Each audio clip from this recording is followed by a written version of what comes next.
Alcohol, phenol और ether के lecture number 4 में आपका स्वागत है। इस लेक्चर के अंतर्गत हम लोग पढ़ेंगे अल्कोहलों के रासायनिक गुणों के बारे में। लेक्चर नंबर 3 में हम लोग अल्कोहलों के रासायनिक गुणों को 2 भागों में बांटे थे, भाग 1 तथा भाग बी में।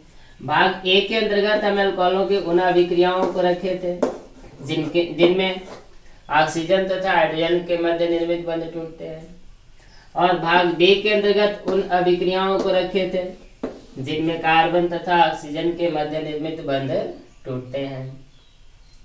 पिछले वीडियो में हम लोग भाग 1 की अभिक्रियाओं का अध्ययन कर रहे थे, और इस वीडियो में भी हम भाग 1 की ही अभिक्रियाओं का अध्ययन करेंगे तथा भाग बी की अभिक्रियाओं का अध्ययन अगले वीडियो के अंतर्गत करेंगे। आज भाग 1 की अभिक्रियाओं के अंतर्गत हम लोग पढ़ेंगे एस्टरीकरण के बारे में और अल्कोहलों की अम्लीय प्रवृत्ति के बारे में। तो आइए सबसे पहले पढ़ते हैं एस्टरीकरण के बारे में। आज का हमारा पहला हेडिंग होगा एस्टरीकरण। एस्टरीकरण तो एस्टरीकरण क्या होता है? आसान भाषा में हम कह सकते हैं एस्टर के निर्माण की प्रक्रिया को एस्टरीकरण कहते हैं। एस्टर के निर्माण की प्रक्रिया को एस्टर के निर्माण की प्रक्रिया को एस्टरीकरण कहते हैं। एस्टरीकरण कहते हैं। एस्टरीकरण कहते हैं यानी कि वह प्रक्रिया जिसके द्वारा हम एस्टर का निर्माण करते हैं एस्टरीकरण कहलाती है। जब अल्कोहलों की क्रिया हम याद करा दें, जब अल्कोहलों की क्रिया हम कराते हैं या तो कार्बोक्सिलिक अम्ल से RCOH से, अथवा अम्ल एनहाइड्राइड से RCOOCOR से, अथवा कराते हैं अम्ल क्लोराइड से। तो इन तीनों ही कंडीशंस में हमें प्राप्त होते हैं एस्टर RCOOR। जब हम अल्कोहल की क्रिया या तो कार्बोक्सिलिक अम्ल से करा दें, या एनहाइड्राइड से करा दें, या अम्ल क्लोराइड से करा दें, तो हमें प्राप्त हो जाता है एस्टर।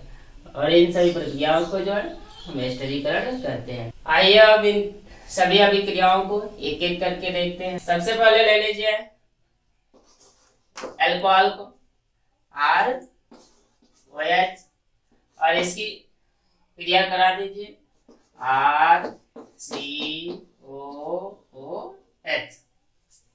यानी कि अल्कोहल ले लीजिए और इसकी क्रिया करा दीजिए कार्बोक्सिलिक अम्ल के द्वारा। अल्कोहल का बंध आपका यहाँ से टूट जाएगा, कार्बोक्सिलिक अम्ल यहाँ से टूटेगा, प्राप्त होगा हमें RCOOR, जो कि एक प्रकार का एस्टर RCOOR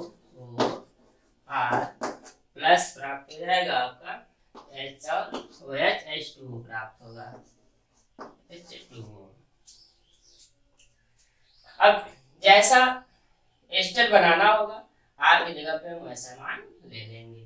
यदि R की जगह पे हम लोग ले लें CH3OH अर्थात मेथिल अल्कोहल, प्लस यहाँ भी R की जगह पे CH3 ले लें CH3COOH, प्राप्त होगा हमें CH3COOCH3 प्लस H2O। नाम इसका हो जाएगा,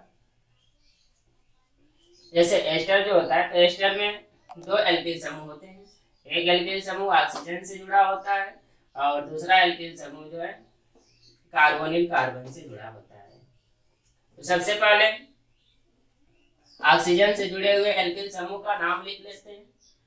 उसके बाद जितने कार्बन बचते हैं उतने कार्बन के संगत एल्केन में से ई हटा करके OATE जोड़ देते हैं। आइए देखते हैं ऑक्सीजन से कौन सा एल्किल समूह जुड़ा हुआ है, CH3। तो CH3 के लिए क्या लिखते हैं, मेथिल लिखते हैं। ये हो गया मेथिल। CH3 के लिए मेथिल लिख दिए। उसके बाद से कितने कार्बन परमाणु बच रहे हैं, एक और दो कार्बन परमाणु का संगत एल्केन क्या होता है, एथेन होता है, एथेन। क्योंकि एस्टर है तो क्या करेंगे, ई हटाएंगे और OATE जोड़ देंगे। नाम इसका हो जाएगा मेथिल एथेनोएट।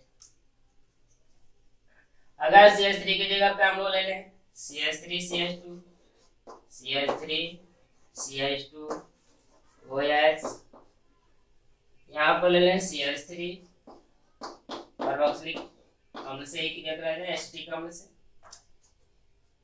हो गया आपका ये एथिल अल्कोहल प्लस एसिटिक अम्ल, एसिटिक एसिड। ये दोनों जब आपस में क्रिया करेंगे तो हमें प्राप्त होगा, बंध यहाँ से टूटेगा और यहाँ से यह टूटेगा, प्राप्त होगा CH3CO CH3CH2O CH3CO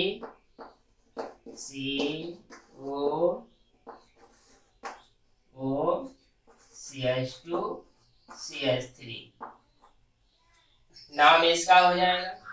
ऑक्सीजन से यहाँ पर एथिल जुड़ा हुआ है, सबसे पहले लिखेंगे एथिल और इसके पश्चात ये दो कार्बन की श्रृंखला है, यहाँ पर भी हो जाएगा ethanoate, ethyl ethanoate, ethyl ethanoate. Exam में जो है जैसा एस्टर बनाने के लिए कहेगा या इधर से जो है जिस प्रकार का कार्बोक्सिलिक अम्ल लेने के लिए कहेगा, जिस प्रकार का अल्कोहल लेने के लिए कहेगा, उस हिसाब से लेकर के हम इस रिएक्शन को करा लेंगे। नोट कर लीजिए। इसके पश्चात हम लोग देखते हैं जब अल्कोहल एनहाइड्राइड से क्रिया करते हैं तो क्या होता है। यदि हम लोग करा दें अल्कोहलों की क्रिया एनहाइड्राइड से, अल्कोहल ले लीजिए और इसकी क्रिया करा लीजिए एनहाइड्राइड से। तो एनहाइड्राइड क्या होते हैं, अगर कोई अम्ल है RCOOH, किसी भी अम्ल के दो मॉलिक्यूल जब आपस में जुड़ जाएं, RCOOH और RCOOH, जब कोई दो अम्ल आपस में जुड़े और उनमें से एक H2O बाहर निकल जाए तो जो हमें प्राप्त होता है उसको कहते हैं एनहाइड्राइड। जैसे कि एक कार्बोक्सिलिक एसिड यह है, एक कार्बोक्सिलिक एसिड ये है, ये दोनों आपस में जुड़ेंगे और इनमें से एक H2O बाहर निकल जाएगा तो जो हमें प्राप्त होगा RCOOCOR, इसे ही हम कहेंगे एनहाइड्राइड। यानी कि कार्बोक्सिलिक अम्ल के दो अणुओं के मिलने से एनहाइड्राइड प्राप्त होता है। जब एनहाइड्राइड बनता है तो इसमें से जो है एक H2O निकल जाता है। तो एनहाइड्राइड होता है RCOOCOR।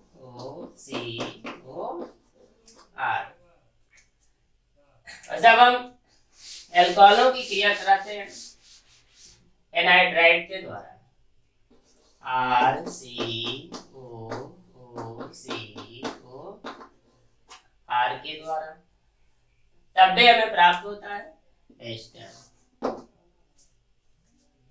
बनने इसका यहां से टूटेगा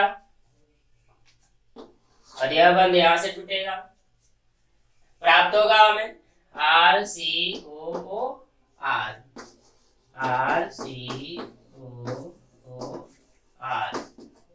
प्लस प्राप्त होगा RCOOH कार्बोक्सिलिक एसिड RCOOH। अब जिस प्रकार का जो है एस्टर हमें बनाना होगा उस हिसाब से हम R का मान इधर रख लेंगे, जैसे कि गुरुवार रखे थे। इसके बाद अगर एल्कोहलों की क्रिया हम लोग करा लें, अगर एल्कोहलों की क्रिया हम लोग करा लें अम्ल क्लोराइड के द्वारा RCOCl के द्वारा, तब भी हमें प्राप्त हो जाएगा। एस्टर बंध यहाँ से टूटेगा, यहाँ से टूटेगा, यहाँ पे पीरिडीन ले लेंगे, पीरिडीन, यहाँ पर अम्लीय माध्यम लेंगे। जब हम एल्कोहल की क्रिया हम लोग करा देंगे अम्ल क्लोराइड से, बंध यहाँ से टूट जाएगा या क्लोरीन अलग हो जाएगा, हाइड्रोजन अलग होगा, HCl बनाएगा और हमें प्राप्त होगा RCOOR, एस्टर प्राप्त होगा RCOOR, प्लस मिलेगा हमको HCl। इसके बाद तीसरे नंबर पर हम लोग पढ़ेंगे अल्कोहलों की अम्लीय प्रवृत्ति के बारे में। तो अल्कोहलों की जो अम्लीय प्रवृत्ति होती है वो ध्रुवीय ऑक्सीजन तथा हाइड्रोजन बंध के कारण होती है। अल्कोहलों में जो ऑक्सीजन और हाइड्रोजन बंध होते हैं वो ध्रुवीय होते हैं, क्योंकि ऑक्सीजन की जो विद्युत ऋणात्मकता होती है वो हाइड्रोजन से अधिक होती है, जिसके कारण ऑक्सीजन पर आंशिक ऋणावेश तथा हाइड्रोजन पर आंशिक धनावेश होता है। इसी कारण जब कोई अभिकर्मक इस पर आक्रमण करता है या अपने हाइड्रोजन को रिलीज कर देता है, तो जो अल्कोहल जितनी आसानी से हाइड्रोजन रिलीज करता है उसकी अम्लीय प्रवृत्ति उतनी अधिक होती है।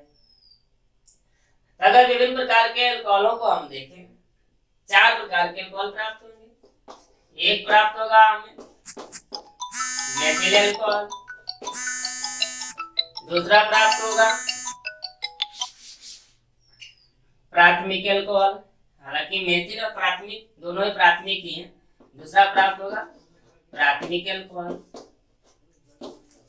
तीसरा प्राप्त होगा हमें द्वितीयक अल्कोहल, द्वितीयक अल्कोहल, और तीसरा प्राप्त होगा तृतीयक अल्कोहल। इनकी अम्लीयता का क्रम यदि हम देखें तो होता है methyl alcohol is more acidic than primary alcohol. Primary alcohol is more acidic than secondary alcohol. Secondary alcohol is more acidic than tertiary alcohol.